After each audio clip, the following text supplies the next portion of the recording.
What's going on? It's Mr. back again with the review show from yesterday's game. There's so much to talk about. Yes, we're going to talk about today's game. We're going to talk about Hughton sacking, and we're going to talk about whatever else as well. Before we do start, people, let's introduce everyone. We've got Steve at the bottom. How you doing, Steve? Yep, all good. Yeah. How you doing, Dylan? Good. And we've got the star YouTuber as well. He's come back off a free game ban because you've not seen him for a while. So Des is back. How you doing, Des? I'm good, Mr. Dore. Thanks for allowing me back. But yeah, before we do start, Des, put a link on your channel. Okay, so as ever, what I do is a daily content about the way I'm feeling, the things I'm doing, and try and encourage a bit of activity here and there. You know, not that you have to do that. It's just things we all deal with. Just a bit of positivity and enthusiasm. Like I said, Des did his last vlog was the best I've seen. So people, go on after this show, go on his channel because it's one of the best I've seen. So after this, go and check it. Right, boys, where should we start? Where should we start? We'll talk about the game. Let's talk about the game first. How shit was we yesterday? I'll start with Dylan. I enjoyed it. I sat with you. That was the best bit of the game. Oh, days. Mate, that's the first, 10, 15, 20 minutes, yeah.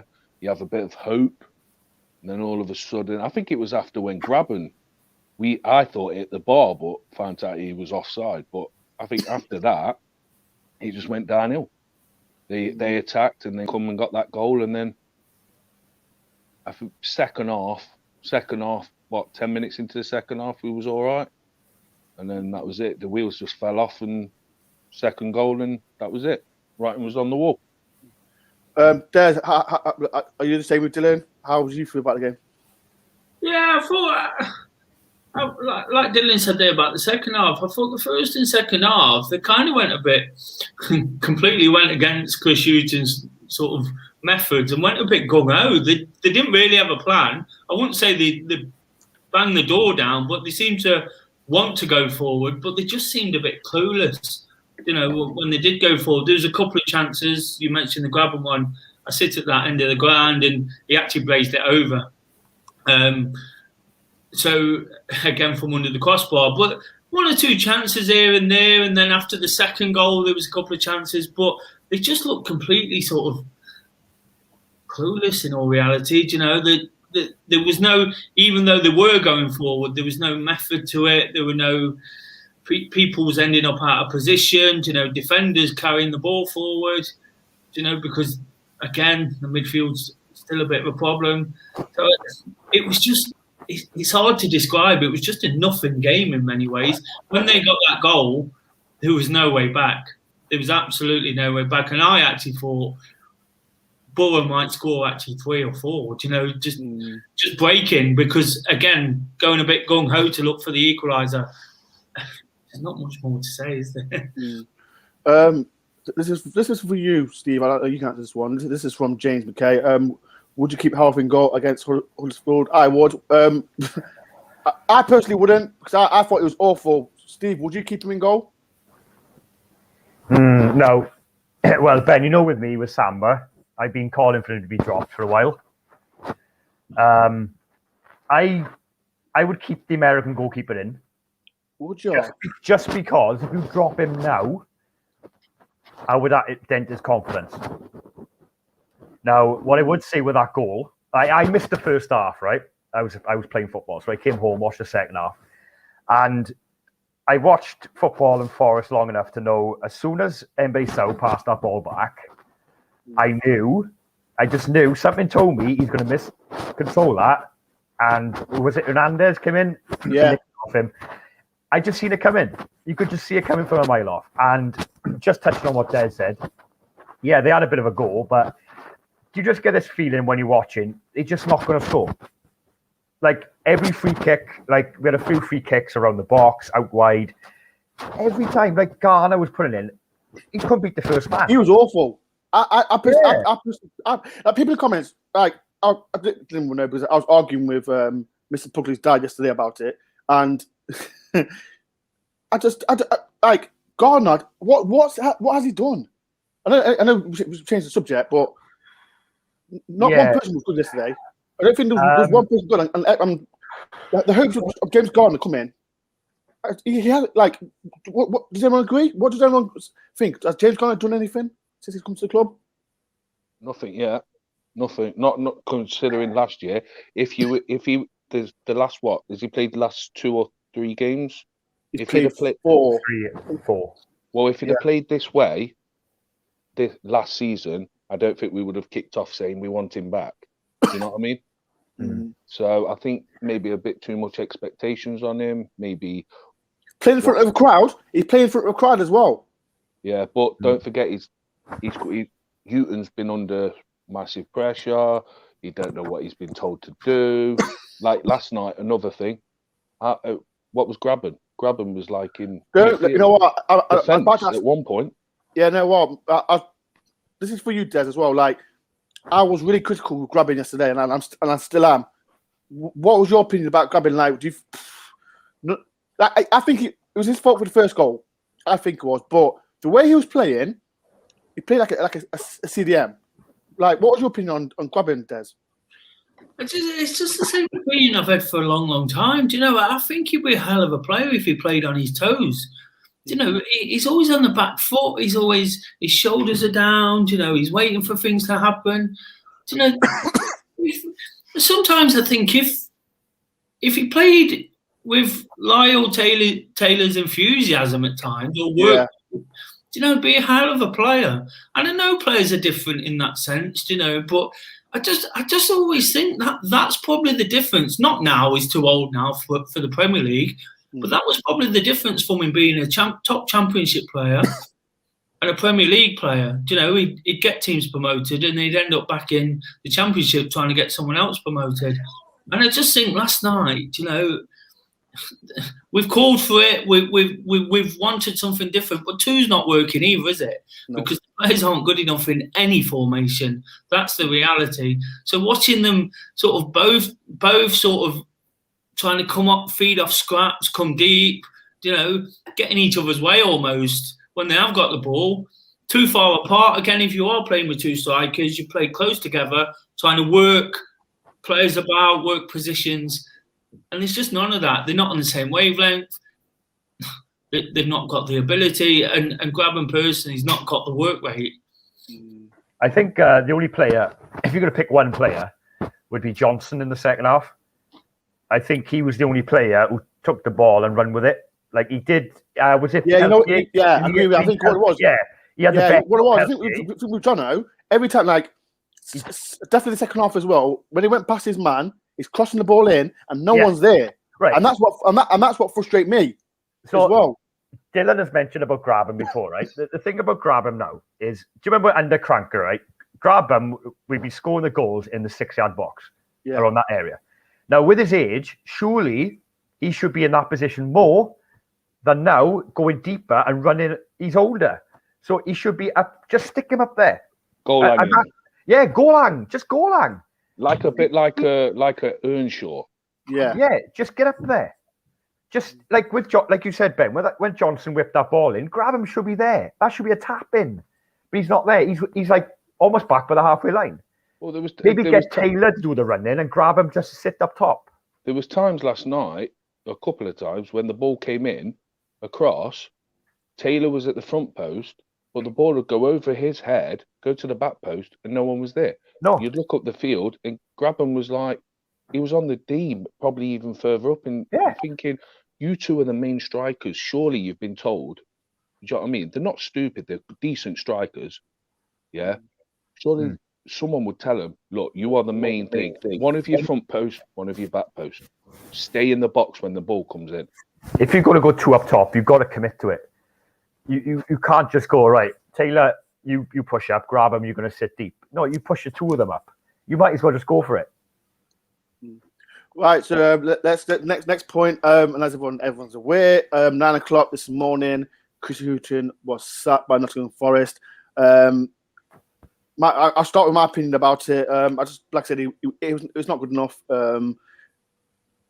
I think 2 or 3 games. I think it was a Stoke game where we went to Des. That said it all for me. And I think it got sacked too late. That's my personal opinion. I'm going to go through the lads as well and how they feel about Hughton since he started until we got sacked. As well, people, if you want to join in as well with the comments as well. If you're on a YouTube channel, please will hit the subscribe button. I'll start with you, Dylan. No, let me start with you, Des. There's 100 people in as well. Comment as well below. How do you feel? I don't know negative thing about Hughton. I know I've been negative for the last 3 games, but let's try and see the good and the bad. We'll start with the good, and I'll start with you, Des. Why? Since Hughton was at the club, what positives can we take out of him since being at Forest? Well, at the end of the day, I've said many times that whilst it was time for him to go, the guy conducted himself very well, I believe. He never once criticised when I think there's bigger issues going on around the club. We're all aware of that. We all know what's happening. Well, we don't know what's happening, but we know the rumours. So he never criticised. He's been left in the lurch in certain positions because players have been bombed out and players were deemed not good enough or whatever. And he's never once really complained about the fact that that's been the case. He's always said that he has to work. It's his job as a manager to work with the players he's got. So to be fair to him in that sense, of course we know he's a nice guy, Yeah. But and I find it hard to be mega critical. I've said on this channel many times before that I never really wanted him in the first place, not because of him, not because of him, and because his record's great. It was just going from Limucci to him. And I'm sure I'll have something similar to say about managers that are being mentioned. It's that negative style. And I just didn't think there was enough charisma after the club was flat after that Stoke game. We all know that, when we capitulated. And going into him, I felt was the wrong choice. And still in COVID as well. Yeah. We needed somebody to kind of cajole everything. But I think he's been harshly treated in many ways. The reality. Do you think, because of lockdown as well, like with that situation as well, that could have been took part as well. Well, it's just a disconnect, isn't it? From everything was disconnected in lockdown. So we all felt it with the club, and we felt wrong that we couldn't go and do this. But the reality is, in terms of Hughton, I do think he's had his hands tied behind his back. Yeah. Right now, in this position we're in, results speak for themselves, and like he says himself, it's his job to get the best out of a poor team. Yeah, I'll be into it. Yeah. But look at the predicament they was in 6 weeks ago, and we've all said it at various points. Look at the fight they're showing and the commitment. Yeah, that might wane off when they lose points or whatever, but they've started the season with a sort of siege mentality, whereas when the chips are down for us, everybody's just put, like Lewis Grabban, everyone's shoulders have gone down. I just forgot about it. So in terms of your question, I think he's been harshly treated during his time, and things are going on that are beyond his control. But the reality is, it was time to go, wasn't it? Do you echo that, Steve? Definitely time for him to go. Yeah, 100%. What I would say about Hughton is I went through the list of managers we've had, say in the last decade, since Billy. And I think Hughton has disappointed me the most in the sense that we've had managers over the years like Alex McLeish, Dougie Friedman. They've come into the club and you think, I'm not expecting too much. But when Chris Hughton came in, a lot of my mates were like, wow, you've got Chris Hughton, got Brighton promoted, Newcastle, so on. I think he's been probably one of the most biggest disappointments we've had in recent memories with manager for me, because like Des said, he didn't develop us from Sabri. Our football didn't get any better. The one thing I would say, I think his recruitment wasn't that bad.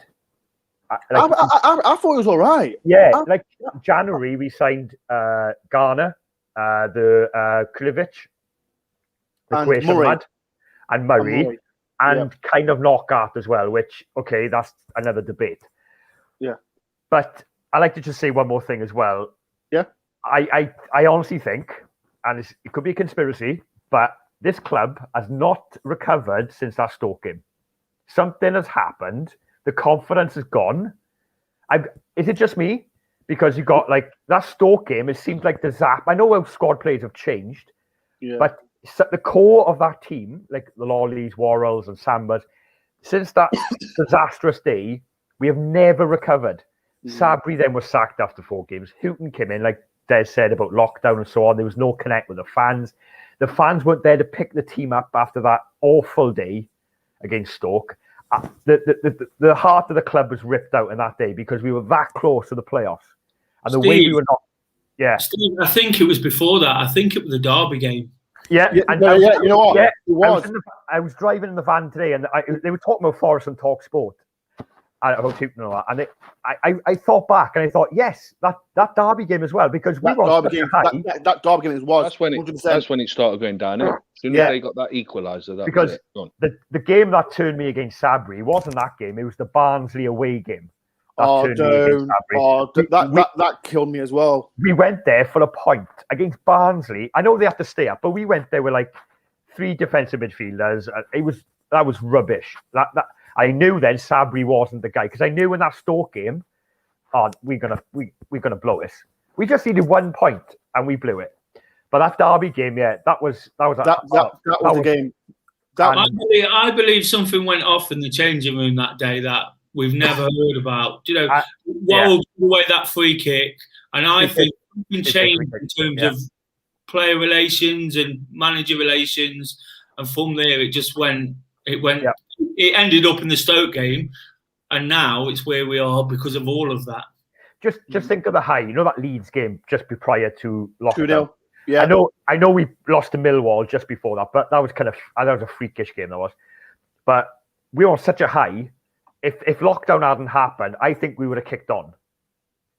But lockdown came and that Derby game just ripped. Yeah, but remember, Steve. Remember, everyone talks about if we didn't have lockdown, we could have done better. But remember the game against Millwall, we lost 3-0 as well. So it goes. I don't know. It's strange, but as I said, that I personally think that Derby game killed us. That Derby game completely killed us. And Des got a good point. You never know. With Worrell being Mr. Forest, a few players could have pulled him up on that free kick and said, look, you're supposed to be this mighty Joe Worrell, for example. This is what some players could be, and picked him out and said, you were the reason why we drew that game.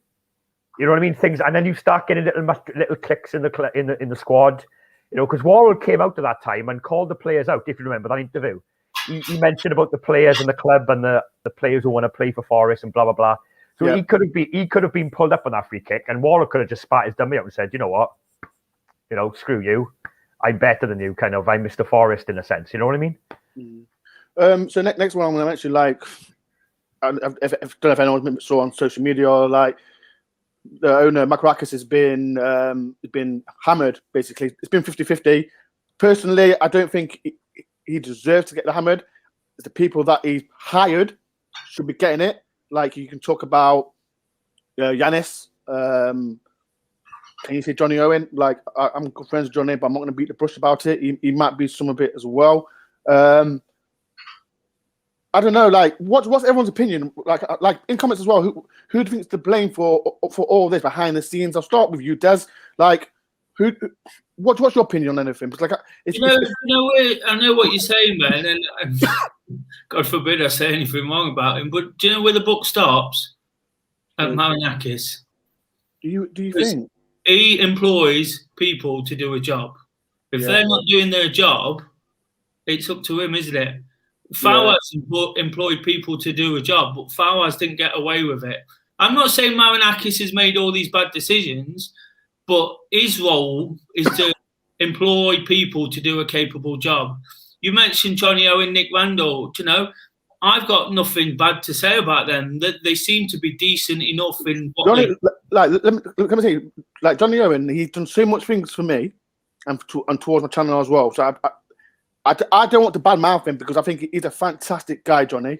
Like I said, he's done so much things for this channel, and he has put my name out there as well. So I don't want to people thinking, oh, but I'm going for him. I'm not, because he's, like I said, he's done so much things towards my channel. So I'm not going to go at him because, like I said, he's done so much things. But I don't think those guys in particular are the ones. Whatever they're there for, you know. It's Marinakis' club. Do you know why we talk about like Dane Murphy now and his responsibility? No one spoke about Mark Arthur in the same vein. It was Nigel Doughty's club. Do you know when when Mark Arthur was in the same position? Yes, Mark Arthur got a lot of stick. But the reality is, it's Marinakis' club. What he says goes. And we know that's the case, you know, Zoom chats and this and that. So for him to completely get away with it scot-free, you know, I've seen lots of things saying it's as bad as Fawaz. You know, it's not quite. We know that, you know. But and then other people saying, be careful what you wish for. Well, we hear this every time, don't we? We heard this with Doughty. We heard it with Fawaz. You know, just because someone says be careful what you wish for, you know, it doesn't mean that we're not going to get something better in the future. You know, it's got to be a case where somebody comes in better. So whilst I don't blame Marinakis for everything that's going on a day-to-day basis, ultimately it's his responsibility to put it right. You know, and if he wants a successful football club, you know, it's his responsibility, because I've said it already a few times. If we get relegated, you know, what sort of legacy is that? Did he want that legacy? Why is he how is it possible that he could take us to this position? Yeah, he might put in £1 million a month, but imagine if he put in £1 million a month and made the right decisions, employed the right people. You know, if Forest was a better team, if we was higher up the table, then there's a chance of him getting that money back. Why are you putting money in? And ultimately, you know, when it comes to all these things going on around the club, nothing's happening. Nothing's happened in the last 5 years. Apart from the fact we're lower in the league table than when he took over. And that's the reality of the situation, is it? I think there's good people there. You've mentioned names yourself, I've mentioned them. You know, real sort of people who've not got bad intentions. You know, might not be the most qualified on appearance, but you know, or he made a film. That doesn't make him a bad guy. It doesn't make him bad at his job. You know, everybody's the thing with John Lennon is he's successful on what he's done. Exactly, but everybody's going through a process. So if he's just improving himself and he becomes a director of a football club, you know, that's the way it is. I'm going to use a word, and I'm not aiming it at Johnny Owen and Nick Randall, but it's this cronyism word. Do you know, people use it about government. Do you know, there's a lot of friends of Marinakis in the club. Fentros is there because of Marinakis. Yeah. Eyes. So whose fault is that? Whose fault is that ultimately? Do you know, and I just feel these people are getting away with it scot-free because they've done this or they've said this to this group or that group or these supporters. Do you know, everyday people who are not in the know, like me, and I guess most of all of us on here, you know, we tell us then if there's things we should know. Tell us, because this radio silence isn't putting anybody's mind at ease, is it? And that's a problem. I think Forest fans are frustrated, like all of us, everyone as well, is frustrated. Like they don't talk to us, and like Dave Murphy's come in, and he did one interview, and I don't know if everyone's read the match program from what game was it on Sunday? Cardiff Sunday, and he did a little. I've read it as well, and it said it takes three seasons, 3 transfer windows to do, and now. We'll talk about Hughton in a minute. Going more about it. I don't know. It's frustrating because we need the club to talk more. Do you not think? Right, this is me personally. Is I'm with Ben. I with Marinakis. I think for what he's done money wise and stuff like that, I don't blame him for anything. Obviously, he's employed everyone, but I look at the situation, I look at it 3 different components. You've got The first one is Marinakis. The second component is, like you say, Nicholas Randall, John and Owen, or the directors. And then the third component is Dane Murphy, the CEO. It don't seem to be, there always seems to be this, they don't seem to be all together. Do you know what I mean? Like Des was saying, when you go back to when Nigel Doherty had the club, he was the guy who called the shots. Basically, you had Mark Arthur. And he got hammered. And he got hammered as well. Yeah, but there was two of them. There was Mark Arthur and there was Nigel Doherty. Everyone knew he owned the club. He was the chairman. He did the money. Mark Arthur was basically do all the deals. And that's how it went. But to me, at this moment in time, I think there's three separate components. You've got Marinakis, directors, and the chairman, and then the CEO. They're not, to me, it don't seem like they're all together. It's like, if you listen to Nicholas Randall's interview the other week with BBC, it's like, yes, we've got the owner, he's done this, and he's got us in to look after the club. Then we've employed the CEO to then look after the manager and the team. Do you know what I mean? It seems like Hughton probably had a problem. He would have to go to the CEO. Then the CEO might have to then go to the chairman and say, "Oh, blah blah, I need this." Where then he had to go then to the owner. It seemed like it don't seem like everyone's talking together. It's sitting in one room and saying, "We need this. This is what we need to do." That's how I feel about it. Right, let me ask you, Steve. Right, and Des, and you can answer this. Like, do you think Macarakis loves the club? Like, I know he's put so much money into the club, and yeah. I wouldn't say he loves the club. Obviously, we all know Olympiacos is his baby.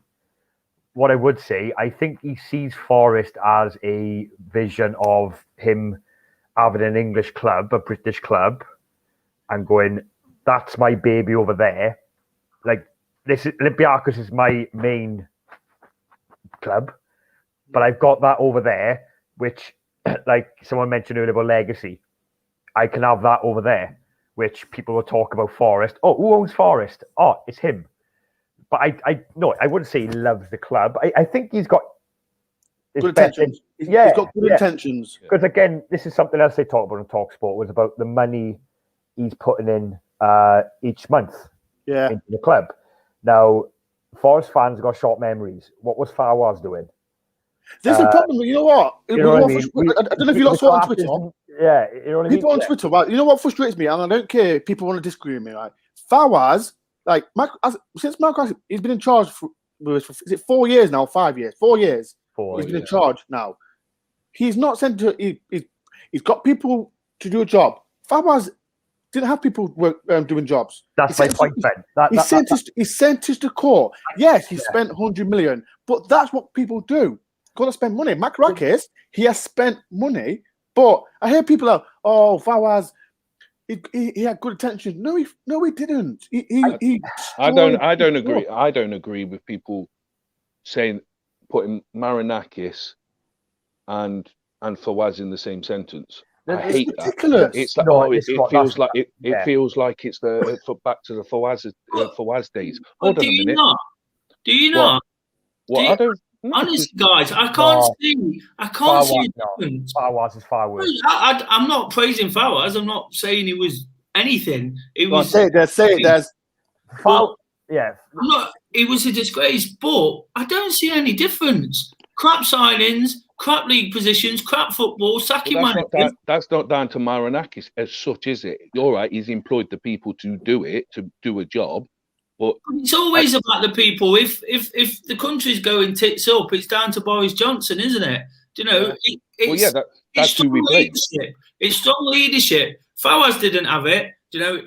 We needed him out as quick as we can. But for me, I can't see it. I can't see any difference. Do you know? We're not progressing in any shape or form. If he'd have built the main stand, do you know, that was his decision. That would have been his decision. We were told it was going to be like Olympiacos, it was this. You know, when we've got a half-decent Portuguese player who wants to whisk them off to Greece, it made me laugh when Steve were talking. And when you ask about, do you think do you think Marinakis loves Forest? I think it's one of those questions, and I'm not going to ask you two guys because ask it. No, but it's, do you know, have you got a favourite child? That kind of question. You know, No. And I think if somebody said that to Marinakis, he'd go, no. But in reality, we all know that Olympiakos is his favourite child. If we get a sniff of a half-decent player, and believe me, Silva and Ribeiro were only half-decent. They weren't world beaters.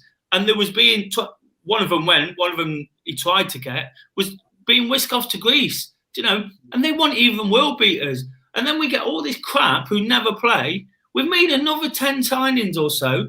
Not all of them can play when you've got the likes of Johnson, Graben, Samba, you know, all these sort of first picks. You know, you've still got the best players, you know, from before all these signings. So not all of them are going to play. Some of them will never play.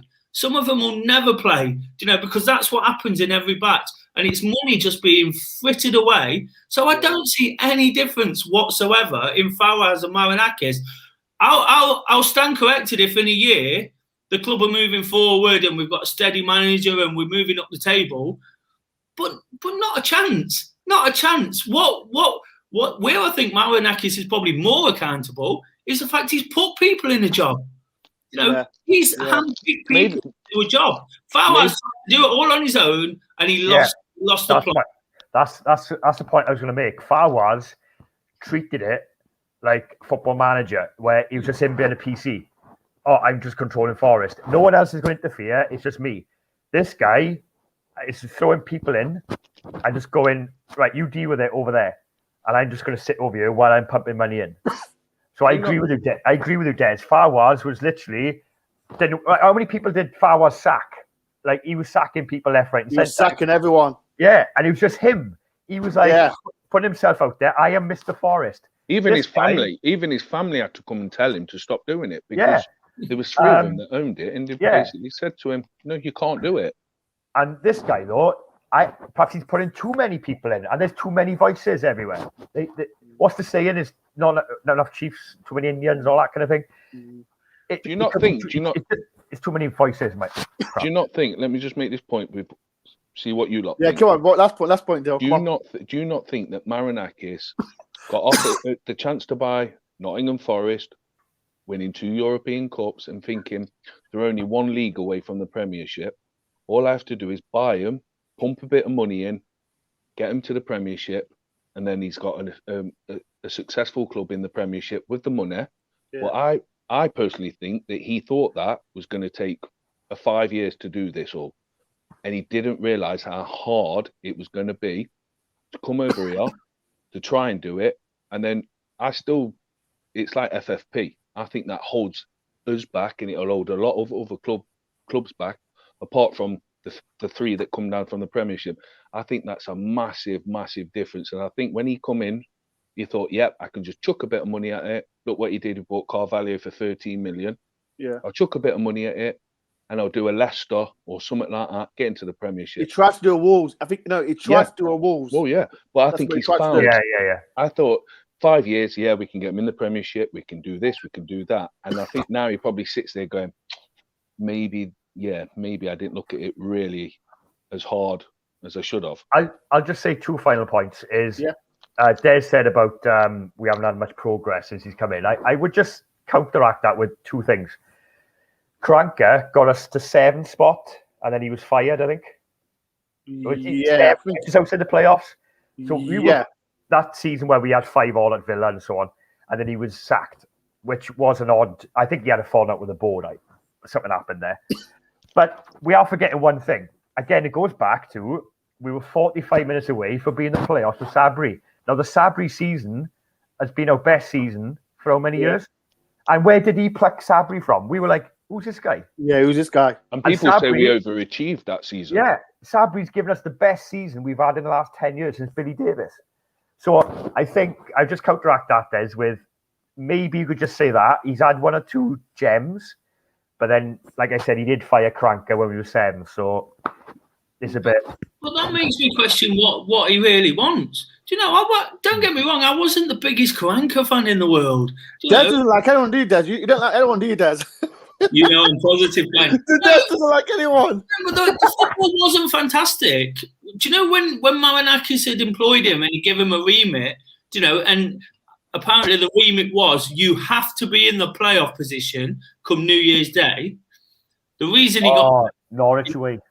The reason he got sacked because he wasn't in a playoff position. If that is his remit and that's what Marinakis wants, and he sees the club underachieving in 7th in the league, do you know, I was still on board then. I was still on board with the plan. I got it. But now, when we're bottom of the league with 1 point from 7 games, do you know, and all the decisions since, and then bringing people in, saying it's their job, it doesn't wash. It really doesn't wash for me, you know, because realistically, I think I've seen you say it today, Dor, you know, the squad is massively underachieving. Yeah. You know, someone somewhere can get more out of that squad. But Des, do you not think majority of our squad could get into any other championship season? Absolutely. Like a Warnock, Neil Warnock said it in the past. They've got star players. Do you know what I mean? We've got. I still believe with the 2 strikers. Sorry to but with the 2 strikers used right, we've still got 2 of the best strikers in the league. Used right. After seeing yesterday, No, but used right. Yeah, but used right. Used right. Yeah. Who told Grabban to stay in midfield? He didn't do that by choice. If his managers tells it to do it, he has to do it. That's his job. He's not going to go. Nah, I'm not going in midfield. I'm going up front. He's captain. But who's making the decision to sack Karanka in 7th? And Giannis. That was Giannis. Everyone knows that was Giannis. Do you think though, if Diaz hadn't done an air shot in Norwich, Karanka would have kept his job? Sorry, no. Ben. Sorry to bring that up. But do you think why? Sorry. Do you think why did you bring that up for? Do you think he would have kept his job? No, because his relationship with Giannis, it was gone. It was gone. Yeah, it was gone before that. Right. So okay. I don't think. There was a game against Ipswich, weren't there? I think we'd won 2-0, and it was a real thing. Yeah, that interview. Yeah, the interview. He looked really down, didn't he? He was really down. But when we had Mark Warburton, you remember when we had Mark Warburton, he basically come out just before he went and said, hold on, I was told we was okay as long as we survived, but then on the next stand, I'm being told we need this. And that's why he walked in the end. Or he went, because the club says, now you're fine, long as we stay in the league, and then all of a sudden they went, no, you need promotion. Well, I can't get promotion. But that's a great point, Dylan, because that's the scattergun approach, isn't it? So the Warburton had the remit of putting a young squad out. They moved the goalpost and sacked him. Yeah. Karanka came in and they brought older players with more value to them. They moved the goalpost. You know, Hughton came in. If they'd done the research, he doesn't necessarily go with youth. You know, but then this season they want all the youth in. They keep moving the goalposts. What do they really want to achieve? Do you know? I think showing you with the new CEO proves now to say where they want to go in a way, because he is known for bringing in wanting youthful players, which we have done. To be fair, we have signed and they've trimmed down the wage bill. They've brought the average squad age down to, is it 23? 23, something like that. Do you know what I mean? Fair enough. Yeah. So now, like they said, they've gone to plan B, right? So we've got to let that kind of work its progression. It's only been in progression for the last, 2-3 months? Yeah. Do you know what I mean? So where Hughton before was told just to survival and that, and obviously they've brought the CEO in, Hughton, and match what they want to do. So yeah, right. There's 187 people in. Right. So the next topic is everyone can join in. Hughton's gone, and we've been linked with X, Y, and Z. Everyone who's not got a job, blah blah blah. So people. Comment below, who do you want? I mean, ask the lads who they want as well as managers. Who should I go with first? I'll go with you, Steve. Who do you want as Nottingham Forest manager? Chris Wilder. I said the same. Because Well, I've got a reason. I don't know. I'm 50-50 with Wilder, but I mean, I love Wilder, but you go on, Steve, carry on. Okay. Chris Wilder, I want. If we get him, that's another thing. The reason why I want Chris Wilder is the football he played at Sheffield United and the wing backs. Now, we got attacking wing backs now. At Sheffield United, he played with attacking wing backs and he did like to push his centre halves up. Now, he did have good footballers at Sheffield United, like Fleck and people like that. Have we got that kind of footballer at the club? But that's who I want, but it's not who I don't think we get. Who do you think we'll get? Steve Cooper will get the job, I think. Do you think? Well, can Now, I just... Sorry, Have you seen the reports in the last hour and a half? I have heard Wilder. No, that's what I'm just trying. Right. I don't know if there's been reports. Chris Wilder wants the job. Yeah. Now that's sort of span in the works now. Well, yeah, Sky have just said about an hour ago that Wilder's been interviewed for the job. Yeah. But Forest have decided to go a different direction. So they're saying that, then all of a sudden, Twitter blew up saying Wilder's grabbed the green light, he wants the job. So now, do you want to just talk about Cooper quickly? Yeah. So obviously, with me living in the area of Swansea, what I would say about Steve Cooper is obviously we all know what happened with our playoffs. He got into back-to-back playoffs. What he would bring, I think he would have a connection with the fans. What, Wilder? No, Cooper. Cooper, okay. Yeah. What I saw and what I talked to a lot of Swansea fans, he's very like when Swansea won, he was on the pitch, he was fist pumping, he was going around clapping. We haven't had that for a long time. He's very, he mentions the fans a lot. His brand of football did die off a bit with Swansea towards the end, but with Cooper, which we felt, because he did it to us, he knew how to win football games, ugly. 1-0, 2-0. He kept a lot of clean sheets, which we're capable of doing without centre-halves. And even if we scrap the 1-0, 2-0, I'd take that. And he does play good football. What I would say, though, is his Swansea teams didn't score a lot of goals. So that's what was me as well a little bit. He didn't really. No, but that's the thing, Ben. He knew how to win the game, though. They were winning games ugly, and I said that to my Swansea mates. They were like, "Oh, Cooper's boring." I said, "You're winning games. You're winning 2-0, 1-0. You're up there. You're in the top 6, and you're moaning." That's another subject about Swansea fans. They like to moan about that. I'm like, swap then. I'll swap you our 50th for your 5th. I'd take that all day long. You know what I mean? But yeah, so I want. So Chris Wilder is your choice then? I'd want Chris Wilder, but I think Cooper will get it.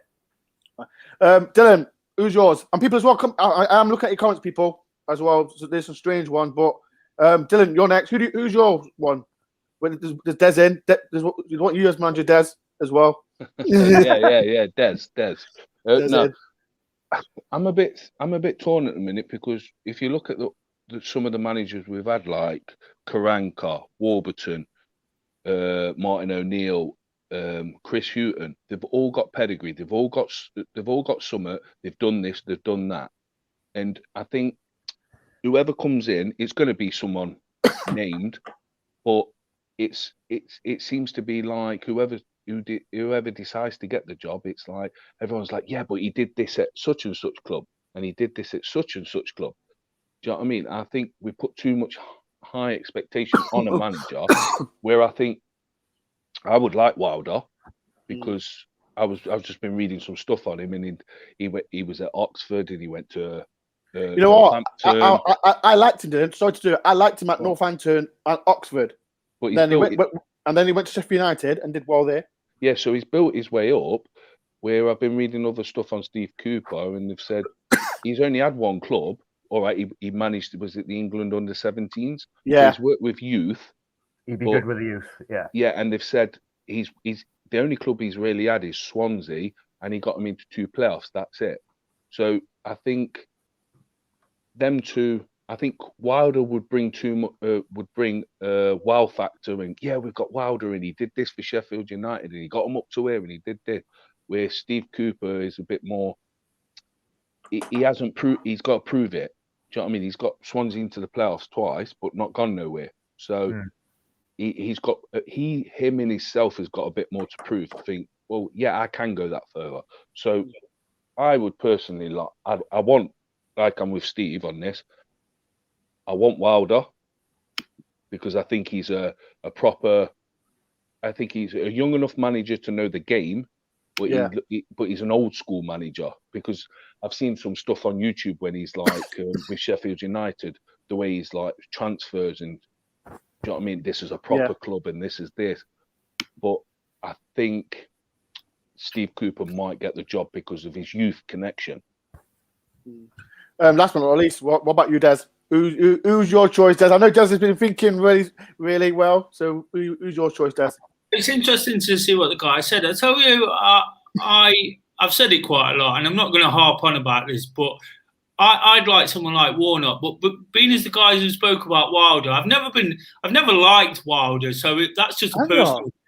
Not liked him as a person, but that's irrelevant. Thinking about it and thinking the fact he says he wants the job. Again, going back into my last one, that says a lot, doesn't it? If they're not going to give it him, you know, somebody who wants the job, somebody who wants to do something, that says to me he's got too much of an opinion already. Who I think will get the job is probably Steve Cooper, and my concern is with Cooper. You know, I listen sort of closely to what Steve said. Obviously, he lives in the area, he probably knows a bit more than me. I think the reason he got so much flack for being negative was because over a couple of seasons, he had some of the best attacking players in the Championship. You know, he had Jordan Ayew, Andre Ayew. Dan James played one of those seasons as well. Yeah. So and he had Graham Brewster as well on loan. Yeah. And Brewster. So he had some good attacking players, and that's why he got criticism. Coming into Forest, if he thinks he's going to win games 1-0, you know, this is what Hughton's trying to do, isn't it? He's trying to win games by the odd goal. He's trying to play the percentage stuff. Only one manager's ever got that right, and that was Billy Davis. Yeah. At home. He couldn't do it away even. But it's interesting, isn't it? Because you look at sort of Cooper and then you think, is that much of a change? Alex Neil was the first name to pop up this morning. Yeah. Because he was at the game last night. If I didn't want Chris Hughton, but for the reasons I said earlier in the show, I don't want Alex Neil. Because again, it's going to be boring, enticing football, you know. Cooper's going to be the same. We might win a few penalties under Cooper and win 1-0. Yeah. You know, because he seems to get a lot of penalties. Yeah, he does. But for me, it's got to be someone with charisma. You know, Warnock, Wilder. I said Warnock. I won't mind Warnock. Do you know, and I said it elsewhere, do you know, and then I'll get vilified for saying this. Do you know, I'm not dead against John Terry, because what I want in the club is a winner. I want a winner and a fighter. But he hasn't done that right. Let me say one. John Terry, right? What will we gain from John Terry? Because we're bottom of the league. He's not had manager experience. Yes, he's been with Aston Villa. They got promoted, but he was a number 2. As a number 1, do you really think that's a lot of pressure? It's an awful lot of pressure. But my basis of that comment, and I'm not saying I want him to get the job. Yeah. I want a winner in the job and some charisma. Do you know, to grab the club by the scruff of the neck and say, we're going to make a difference here in this league. We've got players capable of doing it.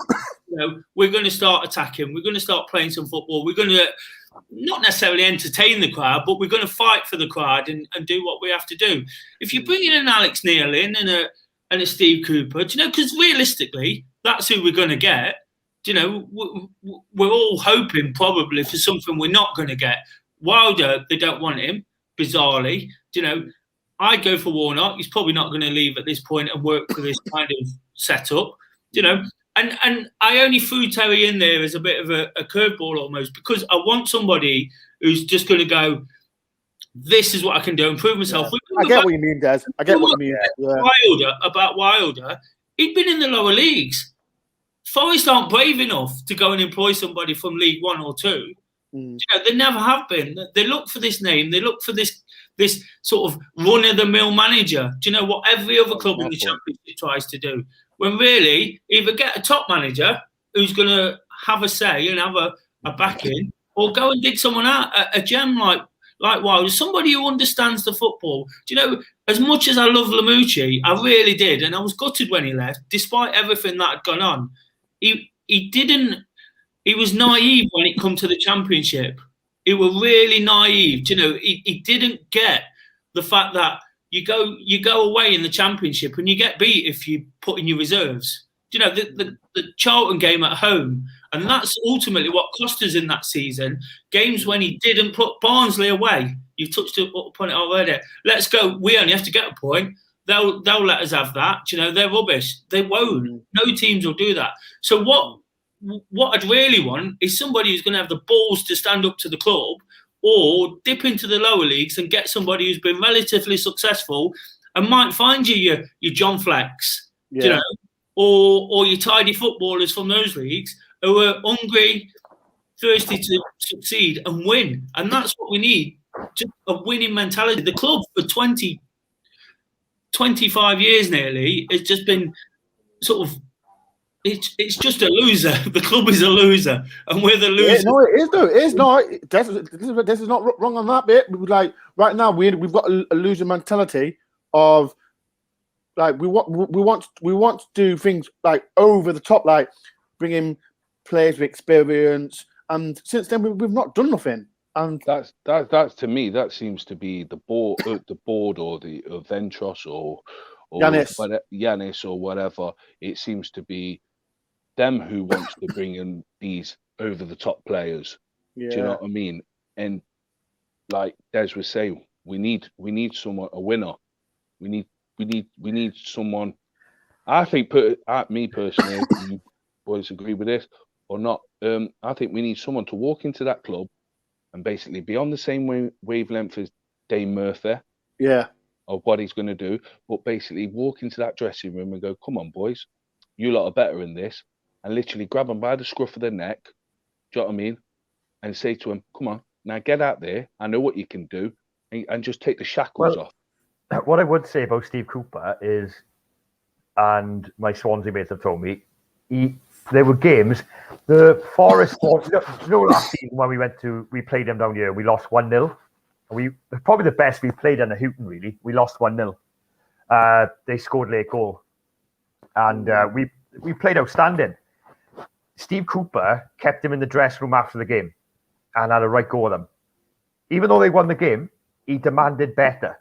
Now, this is only what I know because I live locally, like I said. And what I say about Steve Cooper is, and we touched on the youth. I think what might win it for him is that youth factor, that he's worked within the 17s and that age. And we've got young players like Mighton Johnson. Yeah.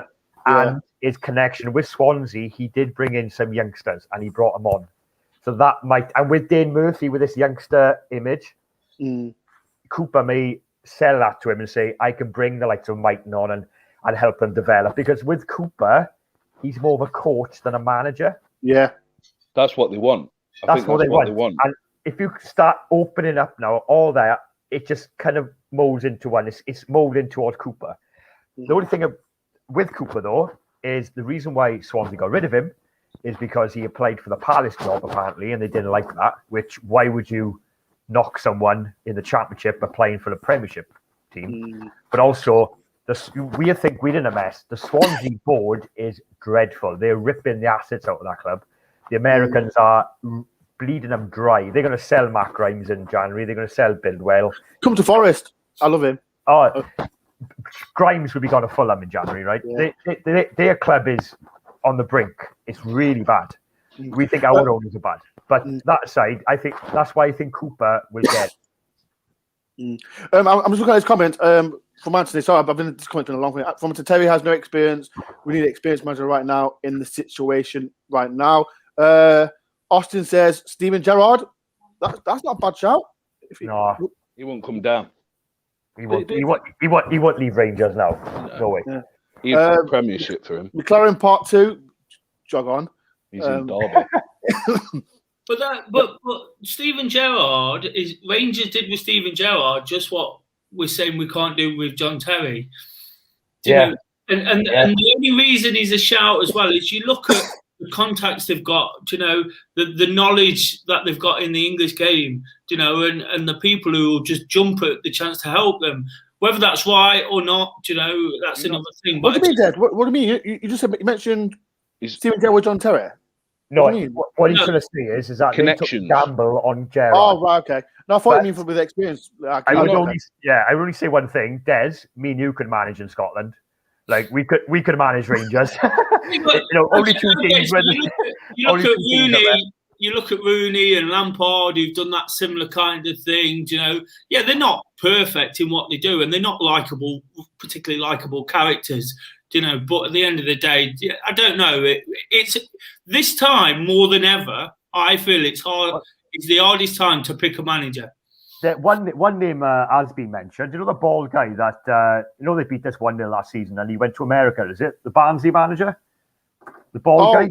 Yes. Yes. His name's been mentioned as well. Yeah, but he's a Dane Murphy plucked from nowhere. There's comments on him, and no one's mentioned this guy. I'm thinking, and he's done well, and that's Slava Bilic. What about Slava Bilic? Could he? He's a character. He's a character as well. If you're looking for someone with charisma, he's got charisma. Could he handle it with just being dumped in and said, right, there's your players. You've got nothing now till January. Do what you can. Swansea away days, leave Cooper alone. Swansea away days, Reece, go away. Swansea fans still love him, Ben. So a lot of Swansea fans still love Cooper. Just another thing, I want to go back to just a quick one. What Des said about John Terry. Yeah. Des, do you not think it's just a tiny bit risky? I know what you're saying about him. Do you know what I mean? Being young. Do you know what I mean? New at management and stuff. But do you not think it would be a tiny bit risky in the position we're at the bottom of the league to give someone their first managerial job to try and get us up that league? I don't want John Terry as the Forest manager. I threw a name in there. You know. No, but you're right. It would be risky, but if you're going to take, we love these debates. If you're going to take a risk at any point now, you know, do it at any point with Forest. Do it now, because at the moment we're going to end up in League One, and whatever anyone says will be safe. You know, they're deluding themselves if they think we're going to be safe this season. You know, I'm not saying we're definitely going to go down, but if people are saying we're definitely going to stay up. Because if I worked it out yesterday, if we win 3 of the next 7, which is very unlikely, we've got 10 points from 42. We need to move away from that now. You know, now Hughton's gone. I know what you're saying with all the stats and what we've won in the last 40 games and stuff. I think personally now what we need to do is just basically wipe that away, get the new man in, and we've just got to start winning games. Get that team playing. Of course, but they're not just going to win games like that. Yeah, but you don't know because you don't. We've all seen it. Hughton's way of playing, his tactics. We've all sat there and said, "Why is he doing that? Why is he playing him there? Why is he doing this?" We just need that manager to come in and just basically go, "Look, because I believe the players we have are more than capable to get us mid-table, and." We just need that manager to come in and just take the shackles off them and say, you two are strikers, get in that box, do your job. You are wingers, get the balls in the box. And we've got to go back to... But this is where we were with Hughton at the start of last season. He won a game, we're safe, we're fine. And then all of a sudden, you know, we started falling back in, and then we had another little spurt. We're not going to go on. We're not going to start winning 3 games out of 7. You know, and that's the worrying thing. It's possible to win 3 out of the first 7, but we're not going to keep doing that. You know, because again, the players are low on confidence. You know, we've got all these reasons why this player can't play or that player can't play. The club's toxic. You know, the environment they play in, they're not naturally just going to go bang, bang, bang and take us up the league. You know, it happens once in 10 years, I think, of Roy Keane at Sunderland or, you know, something like that, where they're bottom of the league after 6 games and then they win the league by 20 points. It doesn't really happen. But even to the point of staying up, like I say, 3 from 7, the next 7, I can't see that happening. And if we don't get that, we're on less than 10 points out of 42. And that's a real struggle. And that only dawned on me yesterday. So, yes, you're right with John Terry. I don't particularly want John Terry. I don't like John Terry as a person. But if we have the reason I kind of threw the name in there, if we're ever going to take a chance, and when I say John Terry, it could be a League One manager, a League Two manager. Yeah, Appleton from Lincoln. Do it now. I was looking at the comments, and this is from Malcolm. Shout out to Malcolm. The biggest argument against experience is employing Hughton for that reason, and it didn't work out. That could be a massive one as well. I've looked at so much comments. Sorry, why everyone's talking as well. There's a big one with Gentleman 4. Brendan Rodgers' first club was Chelsea as youth team with Swansea. Got them the Premiership and won the League Cup before going to Liverpool, where he was unlucky to not win the Premier League. That could be one. So there's just so much comments I need to read out. Where is it? Let's go off. This live is going around in circles. Yeah, it's going around it's going around in circles. Where is it? But yeah, people, who do you think should be Nottingham Forest manager? Like, I've not even mentioned mine to be, have I? I want Wilder. I've been a fan of him since he was at Oxford, Northampton, and he went to Sheffield United. He went to Sheffield United because that's who he supports. Club, isn't it? I think coming to Forest, it's a bit. Whoever is Nottingham Forest manager will be under pressure because of the fans, because of the fans' expectation. So my heart says I want Wilder, but my head says Cooper. But I don't know what's everyone's been like. I feel like at the minute, looking on social media, 24 hours ago we wanted Hughton out, and we've got what we wanted, and it's like we don't. Yeah, we don't know who we want. Yeah, but it's like we might have Steve Cooper, but you look on social media, some people say they've already condemned some Cooper. He's not even been given the job.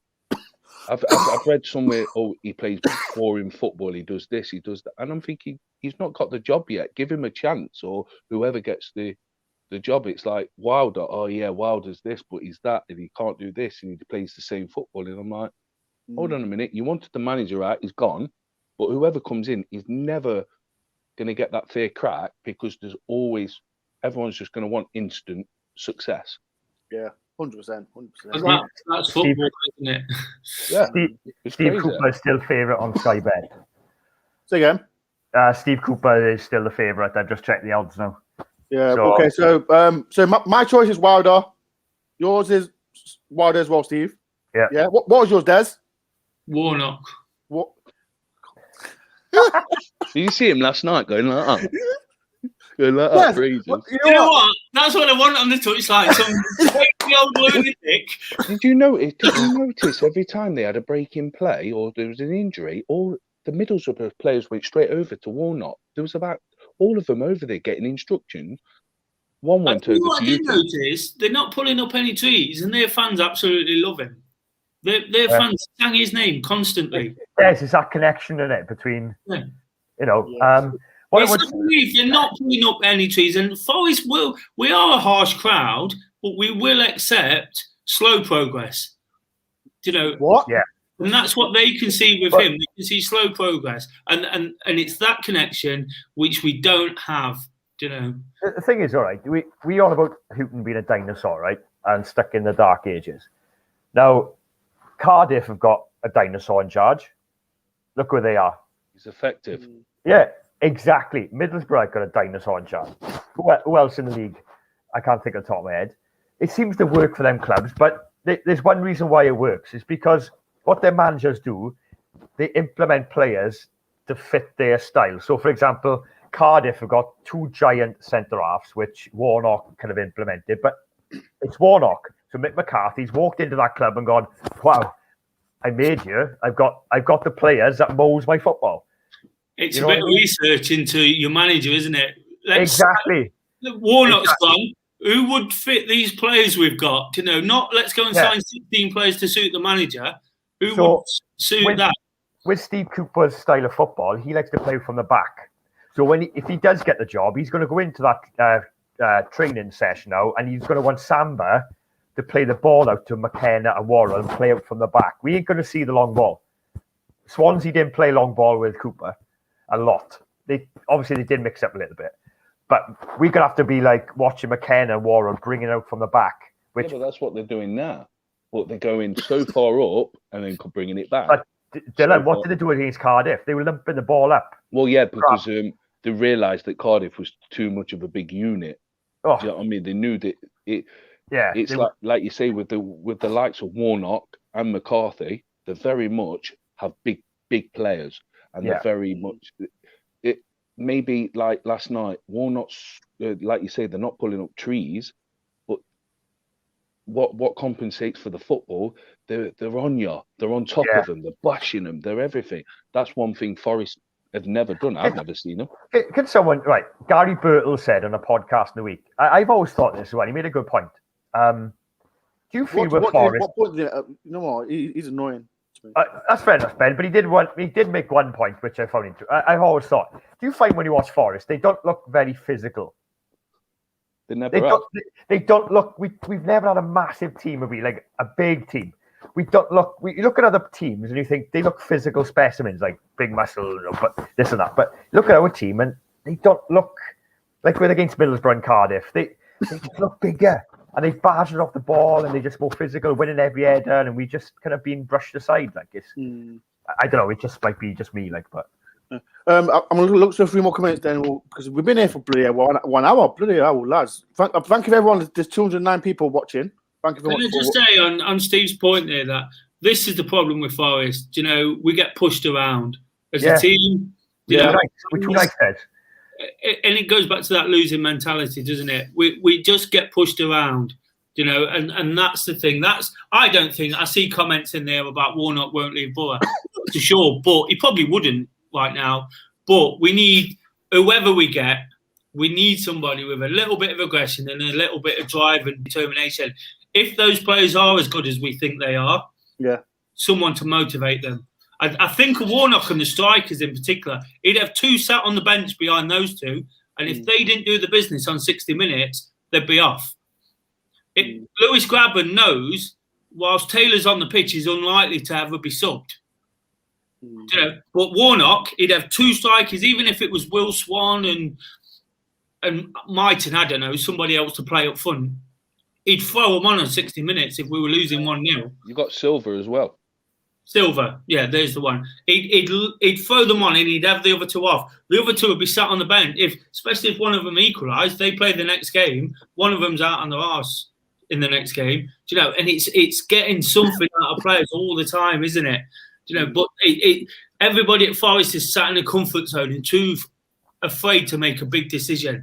And it feels like because of that, we get pushed around. The way the media talk about us, it's always like, oh, the fans get on the back. This is what happens. It's always like some sort of criticism coming in, a backhanded compliment. There's never like, this is what Forest are all about. The reality is we're a really good football club, with good traditions and good fans, but all the time it's this criticism coming in because nobody at the club stands up for the club. Yeah, that's that problem. Spot on, Des. 100% spot on. We are laughing stock half the time. Because like I said, when I think was it Nick Randall when Randall done that the channel with the interview with the Supporter Trust. Like I didn't buy that. It was just the same old nonsense that we heard all before. So it's just What question? Dylan looks angry. He's smoking. He's blowing smoke. Dylan, are you angry? I'm tired. Des, you talk crap. Why did Des talk crap? He talked. Can I just say one thing? All right. Would it worry everyone if Des just said now about new manager coming in, a confidence? Would it worry everyone if say Cooper comes in by Saturday now, and the players don't bounce back or show any fight or a new enthusiasm, and we see the same body language? That's my biggest worry. If we see the same body language from a new manager, we're gonna start questioning the players. Then what's the mentality of the players? This Because is what every club gets a new manager. He is sober, people. Well, I get what you say, Steve. I think they need someone to come in and basically say, "Oh, you're grabbing, you're captain. Oh, yeah. We'll see how you are in the next game." They need someone to come in and basically go, "You're no good. Go on. I'm replacing you." Straight out. They need someone to just, and that's where I think a Wilder would come in and go, "Come on, boys, you are good, but if you ain't going to perform, you're out." Do you know what I mean? They need that someone to give them a bit of boost, but then to say, "Look, if you're not going to perform, you're out on your ear." Right, there's been an hour and 10 minutes. Do you want to see a little bit longer, people? Like the next extra 10 or 20 minutes? Because what I was thinking to do, Mike, there's 192 people in here. Do you want to come on? And it's just one question. Who would you want as a manager and why? Should we do that, lads? Should we bring people in and ask them? Can I just say something? Yeah. You get all these massive views when us four are on. No, Dylan. You think? Listen to me. No, it's Des. But Des has been suspended for free live views. So I brought him back with me after the 3-game ban.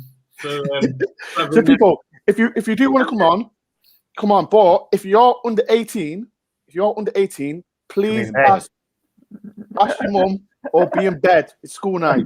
So people, if you want to come on, you can. But all it is, I'm going to ask you, who do you want as manager and why? So people, if you can, it's 10 minutes and that's it, because we have been long. We'll start, like I said, we've got a massive game against Huddersfield. I know it's another tough game, and we got Stephen Reid. Like, there's another question. Oh, Snapchat, I got a super chat. Adrian, thank you. Great show, lads. All the good and bad points on the crap show this club is. And it is, yeah, thank you very much for the £10, Adrian. Much love. There's a question for you. Like, Stephen Reid is caretaker manager. And this is for you as well. Do you think he should have gone as well? Because he was part of Chris Hughton. Do you think he should have gave it to, I don't know, people mentioned Andy Reid and that, but do you think he should have gone as well? This is what I said earlier. I don't think, when Hughton came in, he came in with him and Paul Trollope, was it? Yeah. And then it was about. Is he gone as well? Was Trollope gone as well? I think so, yeah, because them two are a team, aren't they? Yeah. And I think a week later, after them two came in, a goalkeeping coach came in and Stephen Reid came in. So this is why I'm thinking that Hughton's come in with his number 2, and he said, "I want another coach," and Forest have gone out and employed another coach. So that's why I think he's not part of. He's worked with Hughton, under Hughton, and everything, but I don't think he's part of his setup, his team as such.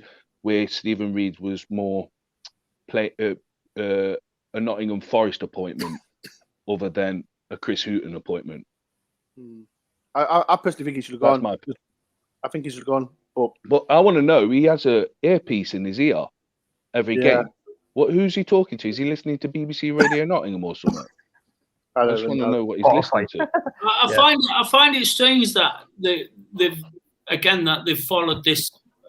I believe through hearing things. I don't know this. Dane Murphy's not in the country. He's getting married. He's getting married. He's getting married.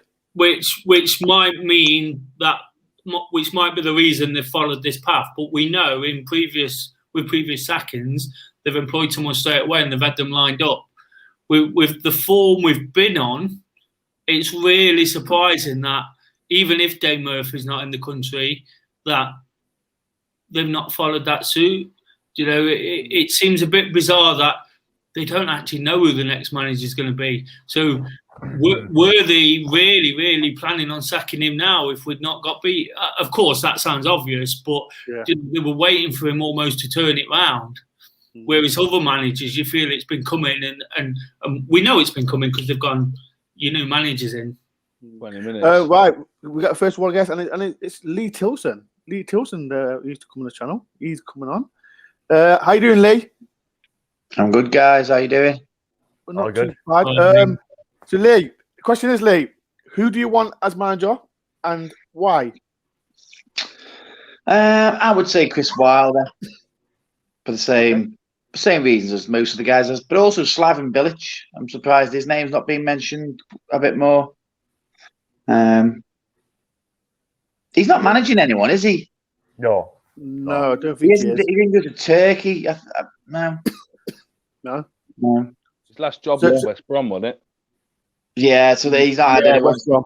No, was it West Brom? Yeah, it was West Brom. Yeah, West Brom. I was quite excited by Cooper, and then having read a bit more about him and seeing his style of play, it seems a bit same old, same old. I think if we're gonna, I mean, I wouldn't mind. What about Andy Reid? Would anybody, if we're gonna take a chance on somebody, would you? No. But if we're gonna take a chance, go on Reid rather than Terry. No, I would leave Reedy, just deal with the leave him 23. alone. Yeah. Leave him alone. Let him build his. Let it build with him. He's already been. He's already been a caretaker with Williams. Paul Williams. So no, like Andy Reid, legend in his own right with Nottingham Forest, but let him stick with the 23s, gain some more little experience. Yeah. And that. So no, not for me. I'd have liked to have seen him as interim instead of Stephen Reid. Yeah. You know what I mean? To stick him in, because that's what I thought they were going to go. I thought they were going to go with Gary Brazil and Andy Reid. Yeah. For the Huddersfield game, but obviously Some people have been mentioning Chris Cohen, but yeah. Do you know the one thing about those two, Cohen and Williams, the one thing that would do, and again, before I love Chris Cohen, by the way. rubbish, the one thing that would do is cajole the fans, get the fans back on side. Yeah. It would buy a little bit of time. I think it'd be really unfair if you offered it those guys. They'd probably take it, but it'd be really, really unfair at this point to lump them in that mess. Because again, even with Stuart Pearce, you know, your club legend status only gets you so far. Yeah. You know, so right now it'd be really unfair. But the one thing it would do is bring us as fans back in touch with the club. Yeah. Lee, but last but not least, like we mentioned about Chris Hughton, did you have any sympathy for him at the club? Yeah, I had sympathy. I mean, I felt sorry listening to his interview last night because he did sound like a broken man, didn't he? And he is a decent bloke, but it just was not good enough, really. And I know people have been criticising the club, but the club have really, they've probably given him too long, haven't they? He could easily have gone out for the Blackburn game. They've given him the transfer deadline and a couple more games. So no complaints really for the decision. Lee, thank you very much for coming on. Are you going Huddersfield? When my ticket finally arrives, I'm sweating a bit now. Tomorrow's the last chance. Has it? Oh my days. Okay. It hasn't arrived, So phone me tomorrow so we can meet up at the ground. Me and Malcolm are going. Yeah, okay then, mate. Sound. All right then. All right. Peace and love for that, Lee. I'll see you Saturday. See you guys. Take it easy. Dude. Good show. Yeah, dude. So that's Lee gone. But yeah, if anyone wants to come on, you can. We've got like another 2 minutes. Like boys, last but not least, like I said, we've got a massive game against Huddersfield. What's everyone's prediction? No, you know what? Let's change it. Let's change it. Right. We're not saying prediction. We'll, like, Hughton's gone. Whoever's the manager at Forest, like, do you think we'll get relegated? Because it's going to be a good field factor coming to the club. Whoever comes in, and it could be like people like, I don't know, Grabbing or Taylor. They could be on fire. But do you think Forest get relegated? Let's be real. Des. So I'm just laughing at this guy's comments about me and Neil Warnock. Oh, yeah. People in the comments, do you think Des should go to Middlesbrough? Do you know what? I actually hate Neil Warnock, but I like winning football matches. You would have it with club, wouldn't you? I hate them as well. I like winning football matches. You would have it reality. exactly, yeah. Anyway, do I think we'll get relegated? Yeah. if they don't make the right appointment, and I'll get called negative, I'll get called everything under the sun, they're going down. They've got a struggle on already. If you don't think we're in a relegation battle now, you've not watched enough football. We've been awful. We've been shocking. Simple as that. The place is a shambles. There's no idea. The fact they've got no idea who the next manager is going to be. The fact they're probably turning down the best candidate in Chris Wilder. Yeah. Whatever I think of him either, I don't like him as a person. Like Warnock, I hate him. But probably the best available candidate at the moment, is Wilder. And if the club are turning him down, that doesn't say very much, does it? At the moment, the club's spiralling out of control, and I think we've got a real battle on to step up. Of course, a new manager comes in, wins 3 games, it can all look so much different. Dylan made the point earlier. I totally agree with that. But as we stand, we get accused of being fickle and unrealistic and all these things. At the moment, we're going down. Yeah. Quick, Steve and Dylan. Steve, do you think Forest will go down? No. I think I know it's a cliche. I think we'll have enough. But what I would say is the form we're going to go on. We're going to have playoff form.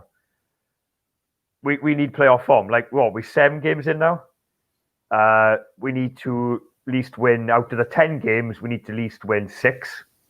Yeah. Like Des said earlier, 3 out of 7. That kind of ratio. And then, like Des said, that takes us up to 10 points. And already, I think the 6th place team is on 13 or 14 points already.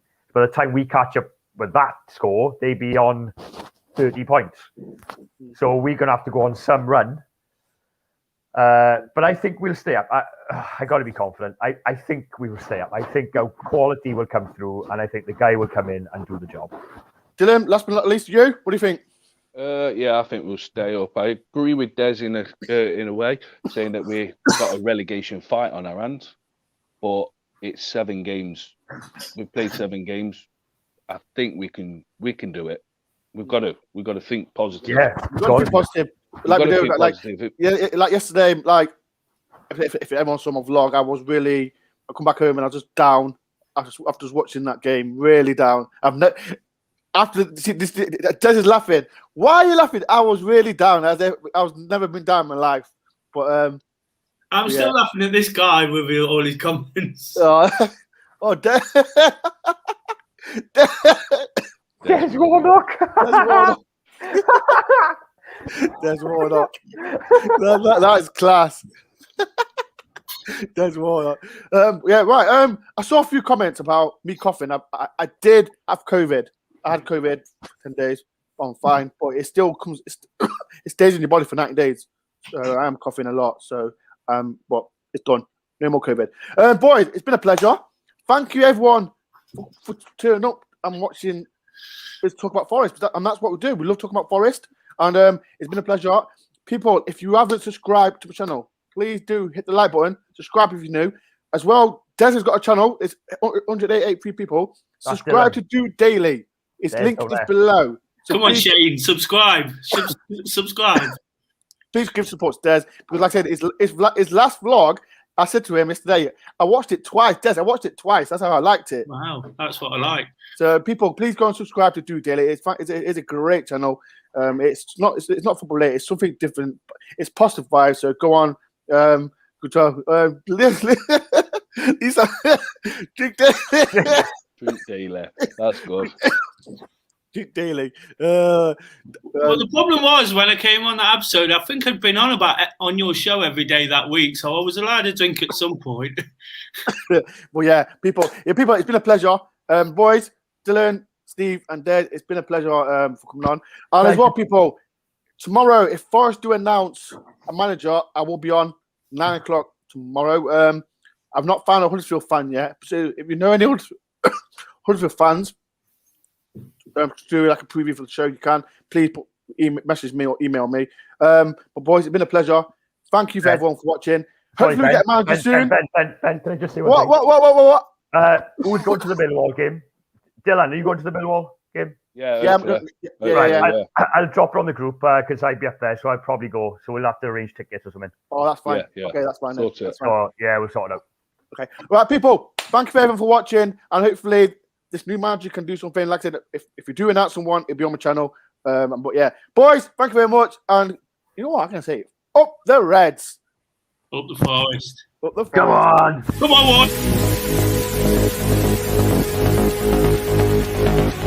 one.